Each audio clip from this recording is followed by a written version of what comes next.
పిల్లలు కావాలనే మీ కలను నెరవేర్చుకోండి. మొదటి కన్సల్టేషన్, మొదటి స్కానింగ్ ఉచితం. వివరాల కొరకు హెగ్డే ఫెర్టిలిటీని సంప్రదించండి.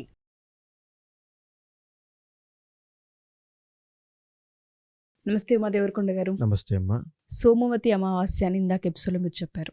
ఈ అమావాస్యకి చాలా ప్రత్యేకత ఉందని కూడా అన్నారు. ఎందుకంటే అమ్మవారి నక్షత్రం మూల నక్షత్రం ఉంది కాబట్టి. అవునండి. చాలా మందికి నెగిటివ్ ఎనర్జీ అనేది మనం మాట్లాడుతూ ఉంటుంటాం. తెలియకుండానే బాగున్న పరిస్థితులు కూడా అతలాకుతలం అవుతూ ఉంటుంటాయి. ఆర్థిక నష్టాలు చూస్తూ ఉంటుంటారు, రిలేషన్షిప్లో ఇబ్బందులు చూస్తూ ఉంటుంటారు, సంతానంలో కొన్ని కలహాలు కనిపిస్తూ ఉంటుంటాయి, ఆస్తి నష్టం చూస్తుంటుంటారు. ఇటువంటి ఏవో తెలియకుండా ఒక ఎనర్జీ ఏదో మమ్మల్ని పట్టి పీడిస్తూ ఉంది, కుటుంబం మొత్తం ఇబ్బందికరంగా ఉందని మాట్లాడుతుంటుంటారు. వాళ్ళందరికీ కూడా శాంతి పరిహారాలు కావాలి అన్నా, లేదు అంటే ఒకసారి ఒక పూజలో పాల్గొనాలి అనుకున్నా, ఈ అష్టలక్ష్మి హోమం ఏదైతే ఉంటుందో వాళ్ళకు కూడా మనం ఇందులో యాడ్ చేయొచ్చా? ఎటువంటి ఇంపాక్ట్ క్రియేట్ చేసే అవకాశం ఉంటుంది అంటారు? ఈ డిసెంబర్ 30వ తారీఖు అమావాస్య సోమవారము, దీన్నే సోమవతి అమావాస్య అంటారు. మూలా నక్షత్రం కూడా కలవడం చాలా విశేషం అండి. అయితే ఈరోజు దేనికి ప్రత్యేకత, ఈ రోజుని ఎలా సద్వినియోగం చేసుకోవడం వల్ల ఎలాంటి సమస్యలు పోతాయి. చాలామంది ఇళ్లలో నరదృష్టి అనేటువంటిది చాలా బాధ ఎక్కువ, నరగోళ అంటారు. అవును. సో ఏంటంటే అమ్మ, వాళ్ళు ఎంతో కష్టపడి పైకొచ్చిన తర్వాత ఒక కారు కొనుక్కున్నారని, ఒక ఇల్లు కట్టుకున్నారని, లేకపోతే అందంగా నగలు వేసుకుంటున్నారని చూసి ఓర్వలేని వాళ్ళ యొక్క దృష్టి దోషం పడడం వల్ల విపరీతమైన నష్టాలు చూస్తారు. ఆరోగ్య సమస్యలు చూస్తారు. అంతెందుకు, మీరు కూడా చాలామంది ఆడవాళ్ళు ఫేస్ చేస్తుంటారండి. నా దగ్గరికి వచ్చిన వాళ్ళు కూడా, నేను చాలా అందంగా తయారయ్యి ఫంక్షన్‌కి వెళ్ళానండి. వచ్చిన తర్వాత విపరీతంగా తలనొప్పి, జ్వరము, తర్వాత 2 రోజులు పడుకునే ఉంటున్నాను, లేవలేకపోతున్నానండి, దిష్టి విపరీతంగా పెడుతున్నారండి అని చాలామంది చెప్తారు. చూసేవాళ్ళు కూడా చాలామంది అది ఫేస్ చేసే ఉంటారండి. దాన్ని నరదృష్టి అంటారండి. దృష్టి దోషము అంటారు. దీన్ని ఎలా తొలగించుకోవాలి? లేకపోతే చాలామంది ఇళ్లల మీద ప్రయోగాలు జరుగుతాయి. ప్రయోగం అంటే చాలామంది పగతో చేసేవాళ్ళుంటారు, చెడు ఉద్దేశంతో చేసేవాళ్ళుంటారు. లేదా ఏదైతే విద్యలు నేర్చుకుంటారో అండి, చెడు విద్యలు, అవి సిద్ధించాలి అనుకుంటే పచ్చగా ఉన్నటువంటి కొంతమంది ఇళ్ల మీద ఇది ప్రయోగం చేయాలి. అది వాళ్ళకి సిద్ధిస్తుందప్పుడు. అలా చేసేవాళ్ళు కొంతమందుంటారు. బాణామతి అవ్వచ్చు, చిల్లంగి అవ్వచ్చు, ఇంకా కొన్ని ప్రత్యేకమైన విద్యలు, చెడు విద్యలు అవ్వచ్చు. అవన్నీ మీ ఇంటి మీద ప్రయోగం జరిగాయో లేదో అని చాలామంది, మా ఇంటి మీద జరిగాయండి, మా ఇంటి ముందు పలానా రోజున మేము తెల్లవారుజామున చూసేటప్పటికి ఎండుమిరపకాయలు కనిపించాయి, కోడిగుడ్లున్నాయి. ఆ తరువాత 2 రోజులు మా ఇంట్లో అందరికీ ఒంట్లో బాగోలేదండి. అంటే ఇవన్నీ కూడా కాస్త ప్రయోగ మహిమ, అంటే ప్రయోగం చేయడం వల్ల వచ్చేటువంటి ఇబ్బందులుంటాయి. నరదృష్టి ఉంటుంది, దుష్టశక్తి ప్రభావం, దీన్నే నెగెటివ్ ఎనర్జీ అంటారు. అయితే ఇవన్నీ పోవడం కోసం ఏం చేయాలి?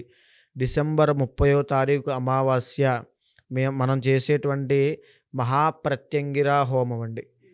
ప్రత్యంగిర అమ్మవారు మహిమాన్వితమైనటువంటి అమ్మవారు, అద్భుత శక్తులు ఉన్నటువంటి అమ్మవారు. ఏమిటనంటే, ఎవరైతే మహాప్రత్యంగిర హోమంలో పాల్గొంటారో వాళ్ళకి దృష్టి దోషాలు పోతాయి. ఎవరు ఎలాంటి ప్రయోగం చేసినా అవన్నీ తిప్పి వాళ్ళకే కొడుతుంది అమ్మవారు. శత్రు స్తంభన, శత్రు నివారణ, ఇవన్నీ కూడా మహాప్రత్యంగిర అమ్మవారు చేయడం వల్ల వస్తాయి. మీరు వ్యాపారంలో చాలా ఉన్నతంగా వెళ్తున్నారనుకోండి, విపరీతం శత్రువులు పెరిగిపోతారు. అవునా కాదండి? అవును. వాళ్ళకి చాలా శత్రువులు విపరీతంగా ఉంటాయి. వాళ్ళు శత్రు స్తంభన అనేటువంటిది జరగాలి అంటే, వాళ్ళు ఎన్ని పథకాలు, ప్లాన్లు వేసినప్పటికీ కూడా అవి మన మీద పని చేయకూడదనుకుంటే, ఒక దైవశక్తి అమ్మవారు మీకు అండగా ఉండాలి. అదే మహాప్రత్యంగిర అమ్మవారు. ఆ అమ్మవారు కనుక ఒక్కసారి హోమం చేపిస్తే, ఎవరైనా సరే మన మీద సరదాగా ఏదైనా ప్రయోగం చేద్దాము, సరదాగా ఏడిపిద్దాము అనుకున్నా సరే, వాళ్ళకి ఏదో ఎఫెక్ట్ కనబడుతుందండి. అంటే మన మీద అమ్మవారి అంత రక్షణ ఉంటుంది. ఓకే. మహాప్రత్యంగిర అమ్మవారు.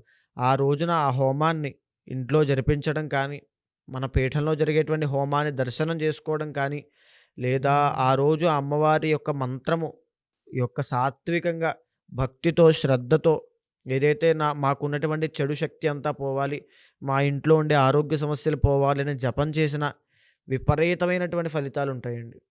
మహాప్రత్యంగిర అమ్మవారు చాలా శక్తివంతమైంది.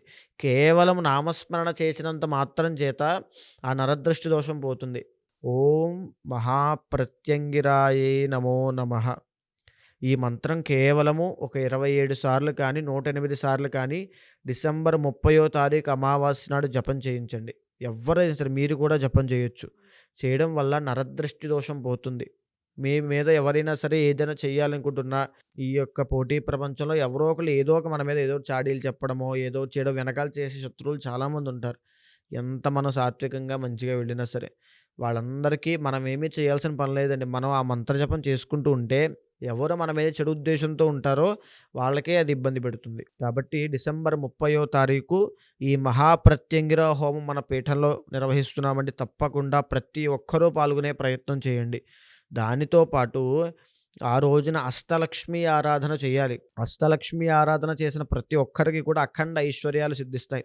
కాబట్టి సూర్యాస్తమయం అయిన తర్వాత ఏదైతే ఆ రోజు మూలా నక్షత్రము 12 గంటల 41 నిమిషాల వరకు రాత్రి ఉందండి. ఓకే. మన పీఠంలో ఇంచుమించుగా 9:30కి ప్రారంభం చేసి అర్ధరాత్రి 12 గంటలకి అమ్మవారికి పూర్ణాహుతి ఇవ్వడం జరుగుతుంది. హ్మ్. తప్పకుండా అది దర్శనం చేసుకున్న వాళ్ళకి ఎన్నో మార్పులు కనబడ్డాయి. ఎంతోమంది స్పెసిఫిక్‌గా అమావాస్య అర్ధరాత్రి పూటే లక్ష్మీ కుబేర హోమము, లక్ష్మీ హోమం వ్యాపార సంస్థల్లో జరిపిస్తూ ఉంటారు. కాబట్టి మీ యొక్క వ్యాపార సంస్థల్లో అయినా లేదా మీకు నార్మల్‌గా ఏ ఆర్థిక సమస్యలున్నా ఇది చేయవచ్చు. చేయడం వల్ల ఆర్థికంగా చాలా మెరుగుపడతారండి. ఓకే. లక్ష్మీ మంత్రాన్ని జపం చేసినా, ఏ చెడు ప్రయోగాల విషయంలో బాధపడుతున్న వాళ్ళైతే గనక మహాప్రత్యంగిర దాంట్లో పాల్గొనండి. లేదు నాకు ఐశ్వర్యం కావాలి, మేము ఎన్నో కోరికలు కోరుకుంటున్నాం, సమస్యలున్నాయి కానీ తీరడం లేదు అనుకునేవాళ్ళు అష్టలక్ష్మి మరియు లక్ష్మీ గణపతి హోమంలో పాల్గొనండి. విశేషమైన ఫలితాలు ఆ రోజు పాల్గొనడం వల్ల వస్తాయి. ప్రతి ఒక్కరికి ఒక లక్ష్మీ మంత్రాన్ని ఉపదేశం కింద లేదా స్తోత్రాన్ని పారాయణ కింద ఇస్తాను. ప్రతి ఒక్కరూ దాన్ని చదివి అమ్మవారి యొక్క కటాక్షాన్ని పొందండి. డెఫినెట్‌గా అండి.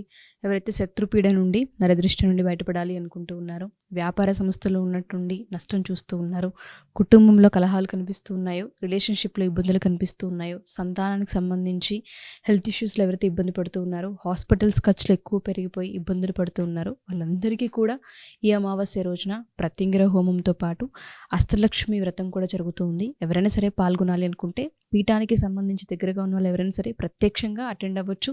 లేదు మేము దూర ప్రాంతాల్లో ఉన్నాము, ఏ విధంగా అంటే డెఫినెట్‌గా మీకు ఆన్లైన్ త్రూ ఈ పూజని చూపించే అవకాశం ఉంటుంది. మీరు ఎవరైనా సరే ఈ పూజలో పాల్గొనాలి అనుకున్నా, డీటెయిల్స్ తెలుసుకోవాలి అనుకున్నా కింద స్క్రోల్ అవుతున్న కాంటాక్ట్ నెంబర్‌ని కాంటాక్ట్ చేయొచ్చు. థ్యాంక్ యూ అండి. Thank you so much. నమస్తే.